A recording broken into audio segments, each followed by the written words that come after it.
if we're talking about in comparison with content creators, for example, it would all come down to the content again. Are these influencers creating content that is genuine? Or are they creating videos that you can literally you can tell from the first 5 seconds that this is completely fake?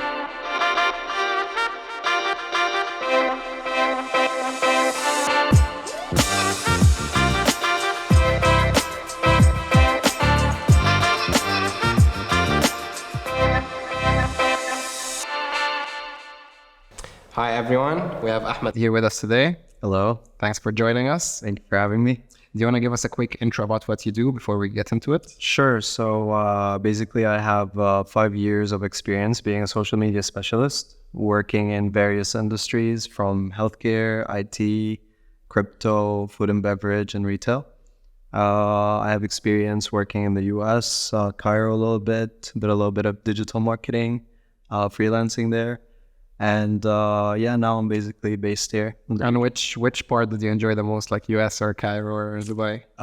They're all different, honestly, because in the end of the day, you think about the audience, right? So depending on the platform that you're working with, the niche that you're working on, the brand that you're working on, it's all different. But I like what I do, so they're all my favorite, really. Okay. Yeah. Okay.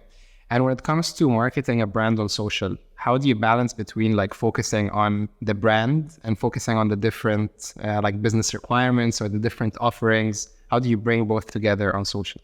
So it's all about finding a mix with the content, right? So what I'd follow is usually a threefold. You want to focus on the essence of the brand that you're working on. And then you want to focus on promoting the products and services. And then you start thinking about ways to engage with the audience.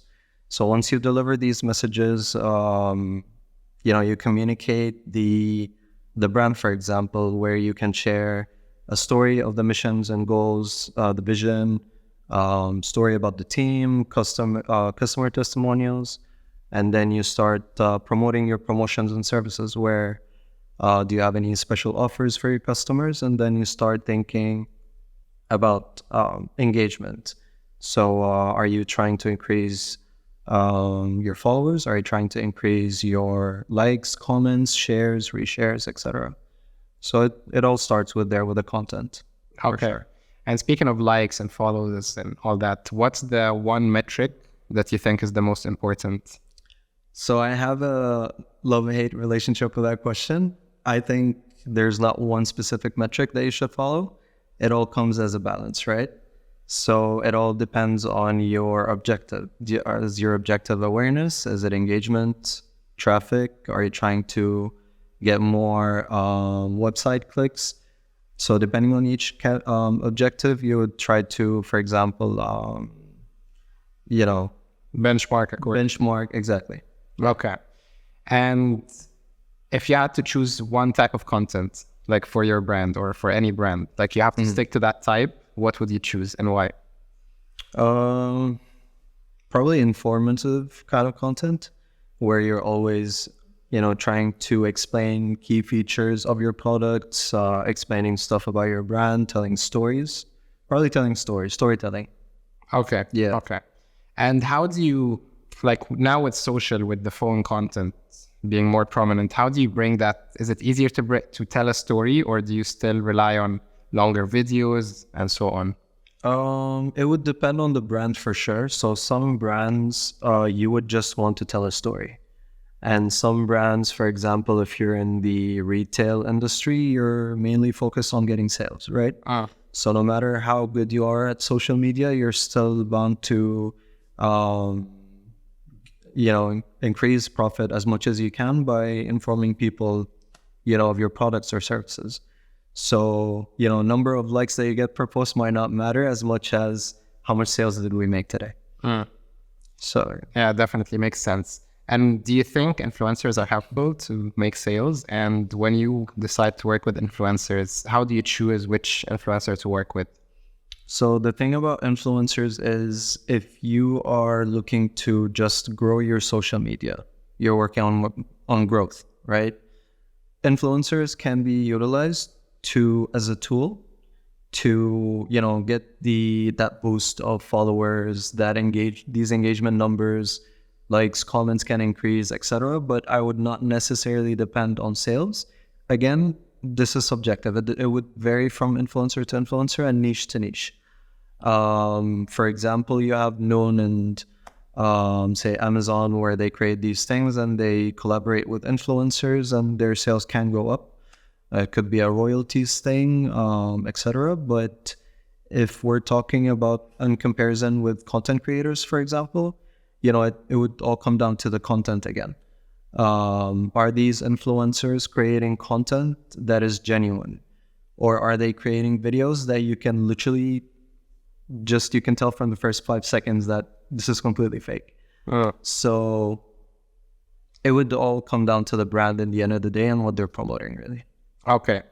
And how do you see the change in like organic efforts? Do you see the numbers are similar, or is it going down? And do you supplement it with like a media budget that you use on a monthly basis? So one strategy I usually follow with my clients, and this strategy I think works best and could be very helpful in 2024 to social media specialists, is, when you're creating content, you're always thinking about ways to increase engagement.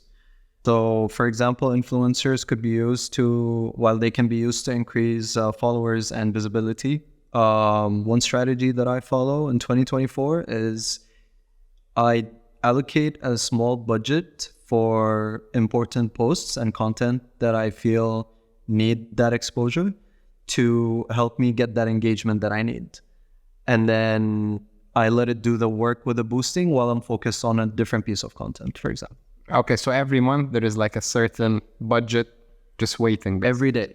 Every day something is getting boosted, something is going out. Okay. So that it can do the work basically while I'm, working on a different strategy or planning different content, writing a script. I've been doing a lot of like production, for example, with like cameras and mics and all equipment. So in comparison to phones, it's a lot more complicated. Yeah, with a phone you can just like grab your gimbal and just go shoot and edit a little bit on CapCut or any of the tools.